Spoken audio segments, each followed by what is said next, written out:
Friends, আজকে আমার মার বার্থডে, তো তাই আমি আর আমার বাবা ছোটখাটো আয়োজন করেছি। দেখো এখানে রয়েছে একটা ছোট্ট কেক, স্ট্যান্ড বাইক থেকে লুকিয়ে লুকিয়ে আপনাকে সব কেক এনেছি, গিফট এনেছি। আর দেখো একটা তোমার ডেয়ারি মিল্ক, এই ডেয়ারি মিল্কটা যখন প্যাকিং করবো, আর এই দেখো তারপর গিফটটা খুলে মাকে দাও। না এটা খোলো। তো শাইনি দেখুন কি গিফট দিয়েছে ওর মাকে। কেক, চকলেট সব লুকিয়ে লুকিয়ে এনেছি। কেক আজকে টেস্ট এন্ড বাইতে গিয়ে পাইনি, ছোট একটা কেকই পেয়েছি। যাক ওই কেকটা দিয়ে আপাতত, কারণ আমাদের টেস্ট এন্ড বাইতে যেতে দেরি হয়ে গেছে, অনেক রাত হয়ে গেছে, দোকান বন্ধ করে যেতে পারিনি, তাই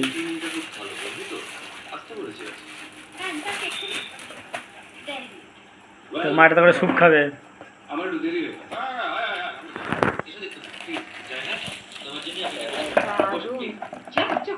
কেমন হয়েছে বলো, সোনুর গিফট কেমন হয়েছে?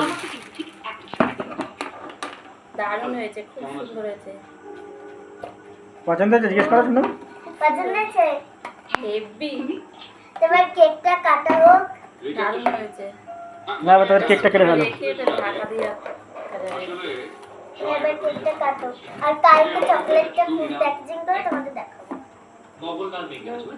আশ্চর্য, শোনো আগে।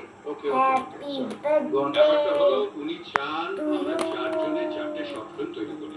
হ্যাঁ, প্রোডিউসার এও চান যাতে প্রজেক্টটা একটা প্রকৃত অর্থে না সোনু কাকে দাও, খাইয়ে দাও। সোনু আর মাকে একটু খাইয়ে দাও। আমার নামে কাটা, কে যে খায় সে তো আমি জানি। আগের মাকে তুমি খাইয়ে দাও, ব্যাস তারপর রেখে দাও, কালকে তুমি খেয়ে নেবে।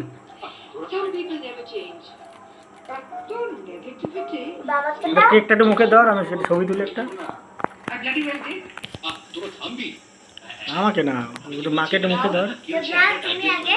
দেখো ব্যাপারটা আমি বলছি বুঝি। হ্যাঁ, এই যে প্রোডিউসার ভদ্রলোক, মানে নাম মিস্টার গুপ্তা, হয়েছে। উনি চাইছেন যে আমরা এটা কি হবে? চারজন ব্রাদার রিকোয়েস্ট করছেন। ঠিক আছে তাহলে আজকে এই পর্যন্তই। Tata, good night. যদি চারজন